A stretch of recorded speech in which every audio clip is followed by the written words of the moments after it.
Hi guys, welcome to another Amplifying Girls podcast. My name is Gugu and I'm going to be your host for the day. Here I have the wonderful and beautiful Shanti. On the far end, we have Andile Magunje and the beautiful lady in the other pink t-shirt is Shama Ruth Nicole Banda. So today we're going to be talking all things healthy relationships. So the other day, I got a message from my boyfriend and it was a picture. I opened the picture and the first thing that comes to my mind is maybe it's something cute or something romantic. And when I open it, it's a meme. At first, I really didn't get the meme because it's of a guy going to work and then he starts searching his pockets and he's like, wait, I forgot something. And he's like, damn, I slept. So he goes back home to slap the wife. And I still didn't get how that is funny. And he was like, haven't you seen the recent trending your abusive boyfriend memes? It's the other meme that also said your abusive boyfriend when he notices you bought the clothes at Ackerman's and not at Acker Women's. I still didn't get how all of them are funny and how having an abusive boyfriend who does that is funny. But it just made me think of how we've normalized toxic things and we're now at a point of viewing those things as funny things, you know? Because in no way should it be funny for someone to have an abusive boyfriend like that. But recently, the memes have just been flying around everywhere. And I'm not going to lie, I think I liked one of the memes because it was really funny. Some of them are funny, but it still isn't an issue because you then wonder why we're now at the point of normalizing such things. Kodwa uyalile boyfriend yakho le yanjo It was a meme. before ngikhuluma. I just sent one meme. I feel I like just sent one meme. I don't think it's only Ukuku, honestly. If you look at the number of likes in the comment section for that kind of content, it's the way that all of us are relating to it. Oh, you are Like, right. oh my god, yeah. See, I don't know if, but I feel like everyone relates to it because it's either you're going through it or you know someone who's going through it, but it's just so relatable, and it's something to laugh about and scroll on to the next video and your abusive boyfriend. Every time it's just your abusive boyfriend when he discovers this. Yeah. It was today in the morning. I was talking to my little sister before she went to school, and I was like, what would we be without the entertainment from next door? The father from next door, I don't know if he's a drunkard or he just has anger issues. So today in the morning he was shouting, telling the mom to bring her other sister so that they all die for their sins and all that. Funny part is, I was there outside just listening and I'm amused and I'm like, wow. So in my neighborhood, we're now at the point whereby we know at least once a week there's going to be an episode from next door and we're all just waiting to hear this week what is he going to be shouting about. So it's such things that have just been so normalized in our everyday lives. I think we're now at a point whereby as people, do we understand what a healthy relationship is? And what should a healthy relationship look like if we've set standards for relationships at such a pace whereby shouts and such arguments are now normal? So are we at a point whereby we no longer know what a healthy relationship is? I think so. I think we really don't understand what a healthy relationship is, and healthy relationships are shunned because in a healthy relationship you have to be assertive, you have to prioritize your wellness, and those are generally things that are not prioritized in society.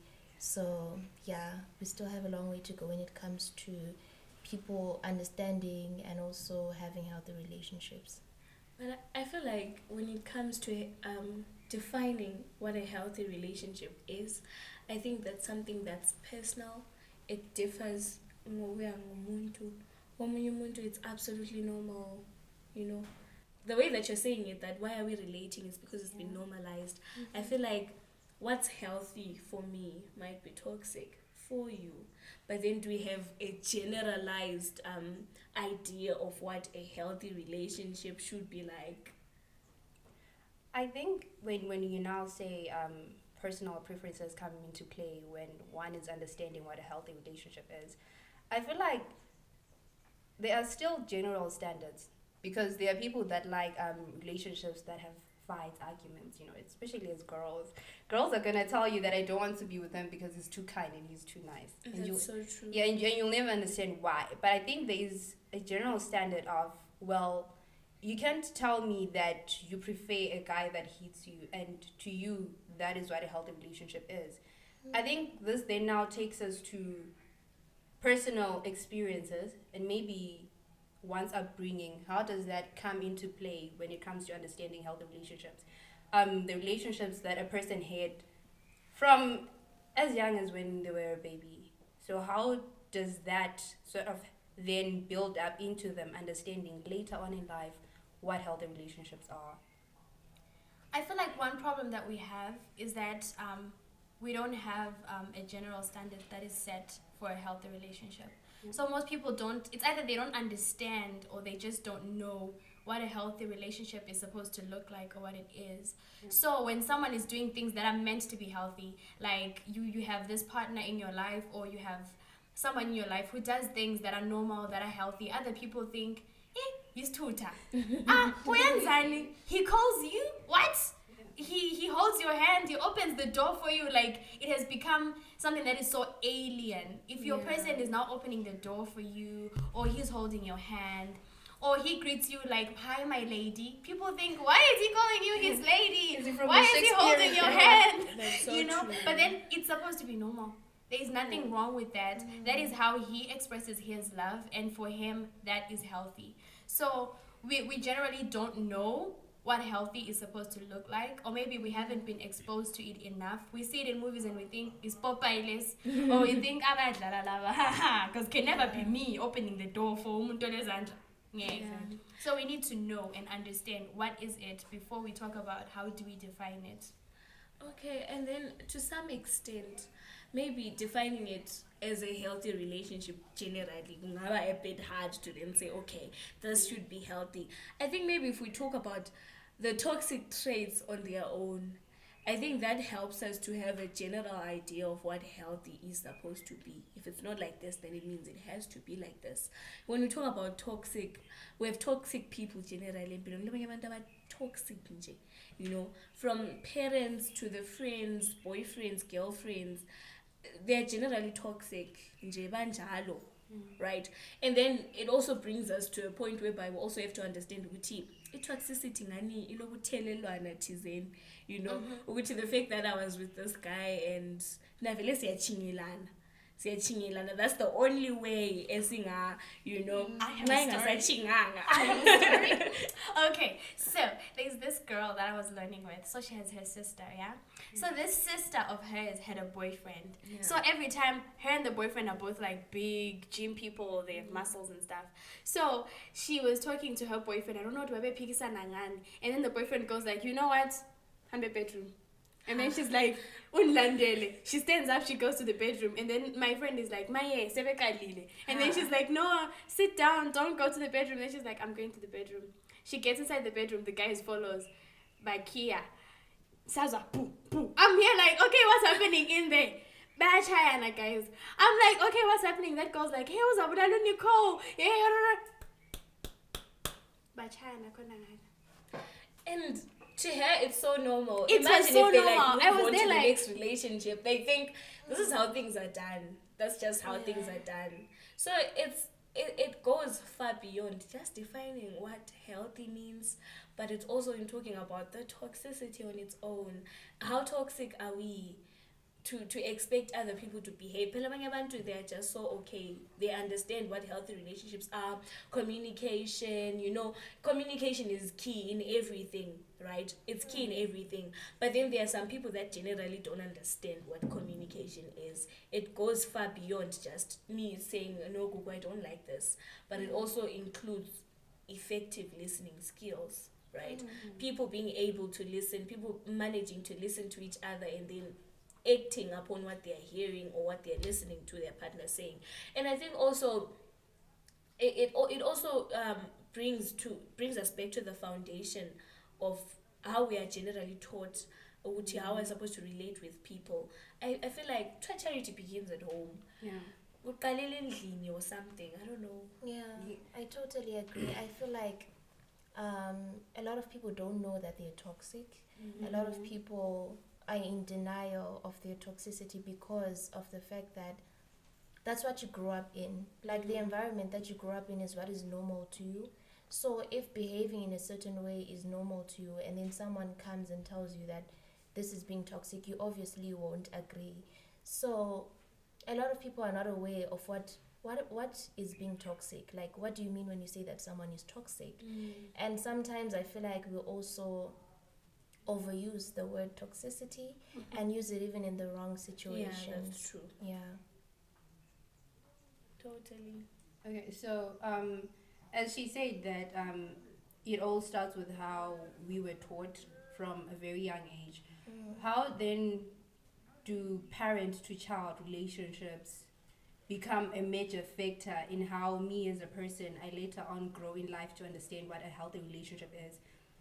Is that the foundation of everything? The relationship that I have with my parents or guardian as a child, does that shape my whole ideology later on in life on what is a healthy relationship? I think structure, general structure is a socialization, but it starts with the mother in the womb up until you graduate, until you get to the primary, secondary socialization, all that. I think it starts from having a healthy child-parent relationship. Most people don't have healthy relationships with their parents. I think we've noticed that when your parent comes back from emsebenzini, be it your mom or dad or whatever, my figure sitting room when we are pumuhambe kitchen, my ngabuye kitchen ezohlala. You're like, what is she doing here? You move with your siblings, you go to the bedroom, right? So it's more like whenever your parent steps in, they want to engage in the conversation that you're having with your siblings. Like, you all go quiet and find an excuse like, asambeni. You don't see it ukuthi maybe sabesivumelene ukuthi hayi nxa umama efika asukeni. You don't see it ukuthi livumelene. But then at some point you find yourself ukuthi the moment daddy walked into the kitchen, my sister went to her room, but about 5 minutes later we were all in her room chatting and we left our dad in the kitchen. So it's that thing yokuthi whenever the parent walks in, the children walk out, because there is no akula bond leyana yokuthi sike sihlale phansi sikhulume. So number one thing embona ngathi it's a problem in navigating relationships, it's communication. Most people have problems when it comes to communication, and I think it dates back to that time when your parents would tell you, "Hi, kitchen, abantwana bambe kitchen, abadala sitting room." They put that boundary, not realizing that it's not just about teaching abantwana respect and morals, but it's also in grooming them in how they should like relate with other people in general. And maybe we might then look at I really don't want to say African parenting as a fault, but there are certain things that, you know, we're taught when we're growing up. For example, as you said, lack of communication. I then grew up with that notion of uguti, comfort is not necessary in a relationship. Because when you're now saying with your parent, when your parent comes a kitchen, for you to then move to another room, it means you're not comfortable being in the same space, but yet you carry on with the relationship and there's nothing you do to improve that. That's because so as kids, we could do things to improve relationship with our parents. Honestly, it's as simple as my mom coming back from work and me sitting down like just asking, how was work, day? mama? And then she also says, no, it was like this and that. How was school? But the fact that we grow up also telling ourselves that I don't need to do anything to fix it, I just live with it. So I think that's another fault that I really wouldn't say we were taught, but you then learn certain things on your own. Because I learned that I don't have to do anything to fix my relationship, maybe with my parents. I just carry on with how things are. And later on in life, it also then contributes to how I handle relationships, maybe from my boyfriend to my friends. I don't do anything to fix anything. We just live with it. So I really think it's certain things that even though we were taught certain things and we had to learn certain things along the way that are not necessarily healthy, it's sitting down with yourself and then asking yourself, where am I going wrong? As you said, toxic things and toxic traits in people, and sometimes people don't understand that I might be the one with the problem. So in every single relationship, I think it's important ukuthi ngihlale phansi with myself and I'm like, okay, this is going like this, am I in any way influencing the direction that this relationship is taking? So what can they say should be done as young women, as young people, for us to I don't know, have a way in making sure that we create more healthy relationships? This reminds me, I don't know, Shama, if you remember, I tagged you in this other comment section. I think it was someone who was, it was a comment, right? But that was passed by someone. They were talking about how it was this girl, she was talking about a relationship, what.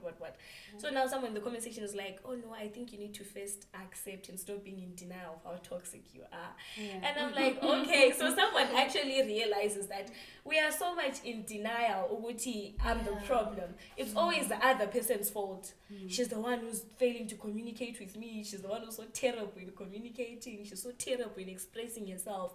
But that guy was like, no, my sister, try and be in acceptance and stop being in denial of how toxic you are as an individual. So I think before we can even talk about the healing part of it, they need to heal. They first need to accept it, that I might have issues in myself. Yeah.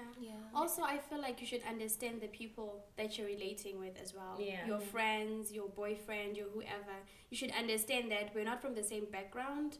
We were taught differently. Maybe he's the quiet one. Try communicating even through the phone if he's shy to say it in person. Maybe your best friend, maybe she can't communicate with you due to whatever reason. Try to work around with the people that you have in your life. If they can't communicate, be the talkative one.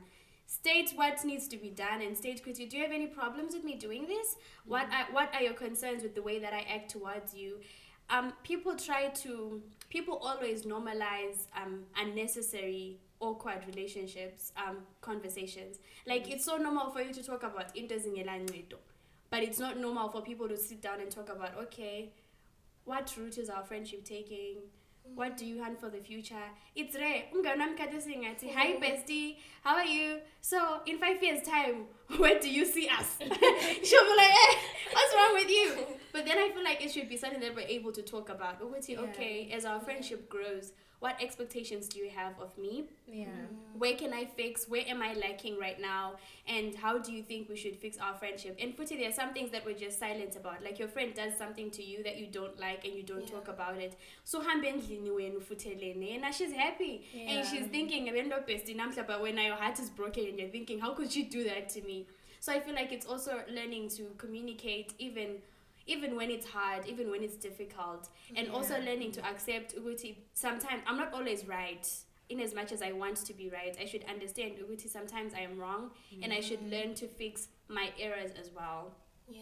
So also my best friend, actually, she'll kill me if she hears this. My best friend, actually, we used to go out as a drama club, the whole club, and then we'll decide, okay, today we're going here, tomorrow we're going to do this, we're going to go get our nails done as a group. And then there's this one time we wanted to go to our friend's birthday party. So we decide, okay, the 5 of us. We get there, this girl that we were going to her party, we get there and she has male friends there. And then she's like, okay, so this is, and there are 5 guys. So now there's 5 guys and 5 girls. They made this thing, guys. I'm like, okay. And then we get there, and then my friend was like, I'm sorry guys, but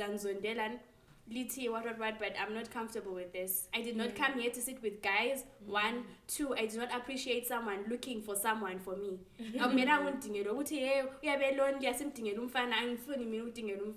So I feel like her behavior, Kwapa, it really caught us off guard. We were like, we are chinga. So I was surprised. I'm allowed to say no, guys. A person. That was weird. But then I learned Uguti, the fact that she said that made us understand Uguti, it's okay to not want to be put in such a position, and also it's okay to express yourself. And Lawe, as a friend, you should not think it's okay for you to someone to sit with. I'm going out with my boyfriend. I've invited my friend. Boyfriend too. No, we should understand. But sometimes, maybe as a friend, I'm busy. If you have your person over, don't call me. It's fine. I won't mind. Than you bringing another guy for me. And from what Shama is saying, I'm just thinking of how a lot of times when we experience toxicity and unhealthy relationships, we always think about or wait on the toxic person, the one that we say is toxic, to change or to like try to be better. But I think sometimes we should take it upon ourselves to leave the situation. If you can't improve it, if you can't help the other person to change, your role in a toxic situation is to also leave. And I think that is the best thing that you can do for your own health and your own well-being. Obuti, we shouldn't just focus on saying, oh, this person is the one who's toxic, let me try and change them. Sometimes you can't change a person, but when you know what you want, you know that you want to have healthy boundaries, you want someone who treats you the right way. And if a certain person is not giving you that, I think the best thing is to just move on from them. Yeah. So I really think that is an important takeaway even to the people listening, the people watching this, that if you are in a toxic relationship and you see that there's nothing you can do to improve the situation or change the other person, leave. Separate yourself. For yourself and for your mental health, leave. I think I would like to hear maybe your views on what the effects of a toxic relationship are. As you've already mentioned, that mental health comes into play. Sometimes your mental health is now at stake when you're in a relationship that's not healthy, and the best thing for you would be to move. So are there any maybe other effects that are given birth by toxic relationships?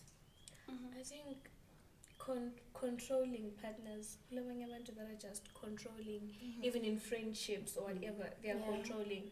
And most of the times when you are when you have encountered someone who is toxic, I don't know if they rub it on you, the toxicity or what, but abantu baba le tendency yokuthi, okay, we have to do things my way, right?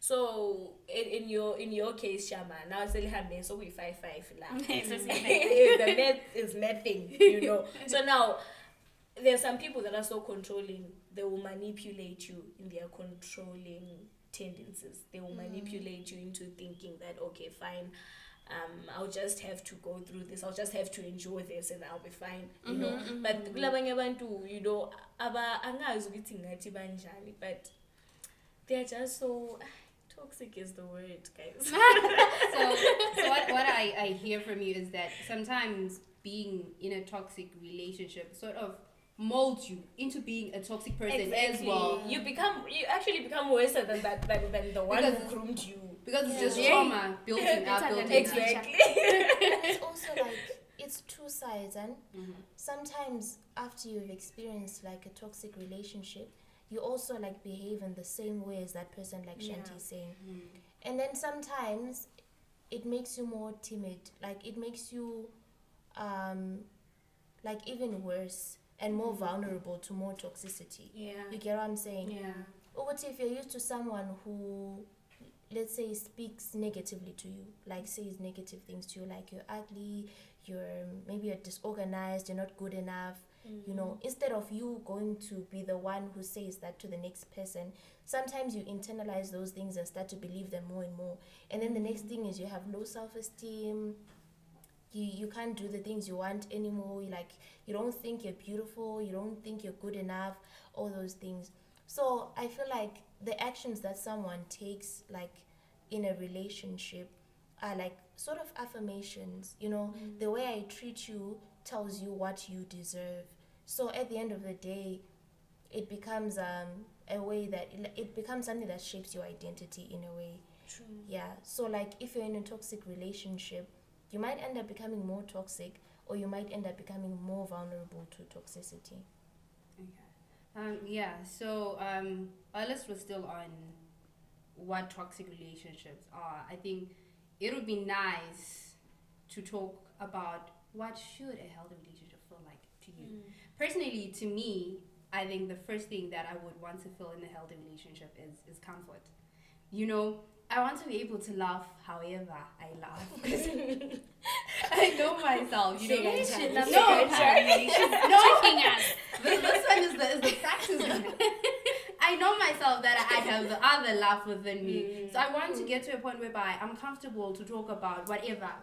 I'm comfortable to wear whatever I feel like wearing on the day without putting too much pressure on myself. I want to be comfortable to talk about, I don't know, even about my dog to you, you know?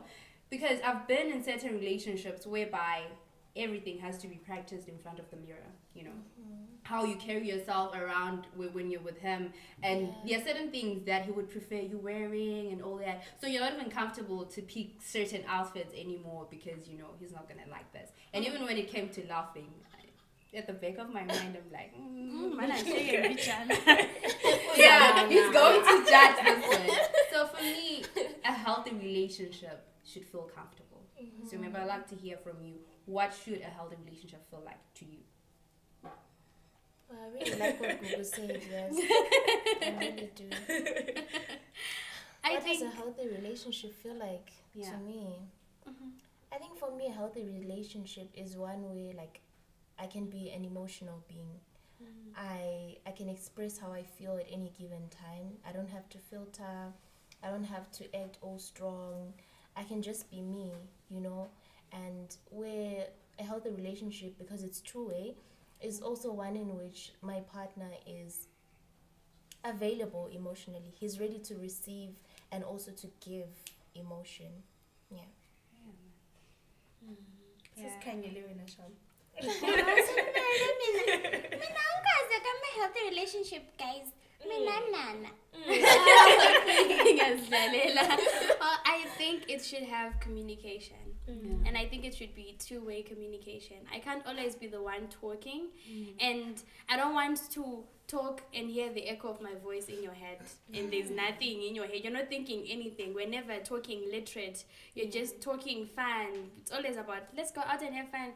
Let's go out. No, we should also talk about building things. How are we building? What's our future looking like? What's life for you looking like? I want to know you as a person, whether you're my friend, boyfriend, husband. I mean, I want us to talk about, I want us to talk in depth, not just shallow conversations with no meaning. Because then, in as much as I'm saying, oh, me and my person are always enjoying ourselves, it's very healthy. It's no longer healthy because then it's time consuming, energy consuming, and I'm benefiting nothing. Exactly. So there should be an aspect of intelligence. Yeah, let's grow together. Let's not just talk. What are we talking? Yes, I mean. Okay, I think for me, what a healthy relationship would be is my phone or social media or other things, other leisure things or hobbies will never take away my time for someone, be it my friend, my mom, my boyfriend, my dad, whatever. Preach. It should never take, because okunye against ama relationships abe unhealthy, abe toxic, I prefer other things compared to you, simply because exactly what Shama is saying, that what am I benefiting honestly from? Because okunye I can tell myself, okay, communication is vital, communication is key. Then the communication of it, I'm not benefiting anything. We're just there talking about the sky. I'm not benefiting anything, literally. You talk about the sky, you're better. Yeah, so you all really gave good input, and I really think from here on we now look at healthy relationships in another aspect, you know, differently from what we've been socialized into thinking what healthy relationships are. So thank you so much, ladies. It was lovely having you here. And for those watching, please make sure that you leave your comments in the comment section and tell us maybe what you would like us to talk about more next time, if we're ever to mention healthy relationships again. And remember to follow us on our other channels as well. It's Amplifying Girls' Voices through digital arts on any social media platform, be it Instagram, Facebook, and even TikTok. So thank you for watching. Bye.